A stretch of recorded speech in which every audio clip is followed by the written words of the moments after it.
Welcome to QuickCasts from Yoga for First Responders. I'm Eric Brenneman, and in these bite-sized episodes, we'll bring you quick insights and practical tips on the power of yoga, breathwork, mindfulness, and meditation specifically for first responders. Whether you're on a quick break or between calls, we've got a nugget of wisdom to help you stay resilient and focused. Let's dive right in. Hey guys, it's Olivia, and welcome to another QuickCast. Today we're diving into something that, if I'm being honest, has been showing up big time in my own life lately, and that's adaptability. And more specifically, how it relates to discipline, mindfulness, and the ability to respond to life as it is, not just as we planned it to be. One of the most limiting and frankly torturous ideals we can have is staying attached to a plan, an expectation, or a belief about how something should go without leaving any room for adjustment or evolution. Does this sound at all familiar? Let me give you an example from my own life. I had committed to a 2 week stretch of early mornings. I'm talking 5 a.m. wake up, journaling, meditation, workout, and sitting at my computer by 7. Solid morning discipline. And I love a good morning routine. I really do. It grounds me. But after days of back to back teaching and travel, I found myself exhausted. My body was calling for deep rest. And instead of pushing through, I listened. I slept in. I moved slowly. I did the same rituals I had planned just 5 hours later. And yes, it then affected plans for the rest of the day, but I adapted those too in the name of what needed to take priority. And you know what? My first instinct was to be upset with myself, to label myself as lazy or undisciplined for not sticking to the plan. But here's the thing, it actually took more discipline to notice what I truly needed in that moment, accept it, and respond to it accordingly. This kind of self awareness and responsiveness is truly an advanced practice of mindfulness. It's not just about sticking to a routine, it's about understanding why we have routines and knowing when to let go of them or adjust them. And this brings me to something I've seen play out time and time again in my own work. So I spent a lot of time with two very different groups, military and first responders on one end, and Western yoga teachers on the other. And here's what's interesting. Military and first responders, they are exceptional at adapting on the fly. It's literally part of their job. Assess the moment, drop the assumptions, and respond appropriately. At least we hope. Now, Western yoga teachers, we often talk about the mindfulness and the acceptance, but many of us have a hard time actually practicing it when life doesn't match our preferred setup.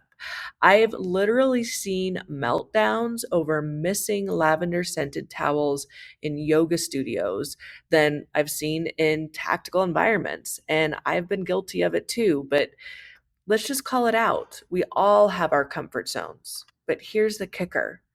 True mindfulness means being at peace even when things aren't perfect. And even in public safety, where adaptability is second nature out in the field, you'll often hear, we don't like the way things are and we're not interested in change. And that makes sense. If you're constantly adjusting in high pressure environments, then of course you crave reliability in the rest of your day. The truth is, all of us, whether you're a first responder or a yoga teacher, share one big thing.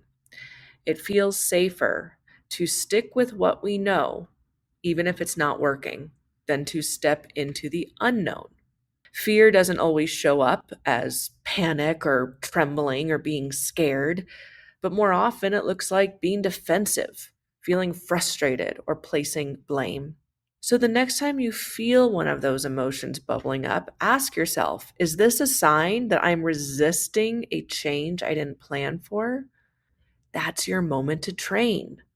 Yes, adaptability is a skill, and like any skill, it can be trained.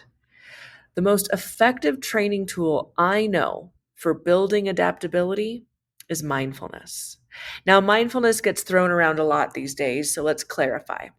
Mindfulness as a practice is made up of three specific elements. First, intention. What are you actually trying to do in this moment? Let's be clear. Then action. Align your body, your mind, and your nervous system together toward that intention. And then there's the awareness, watching yourself do the action without judgment, just observation. And it's that third one, awareness, that really unlocks adaptability.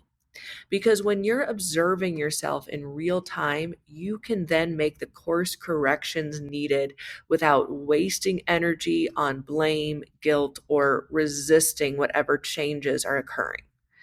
That's how you act appropriately and effectively, no matter what the circumstances.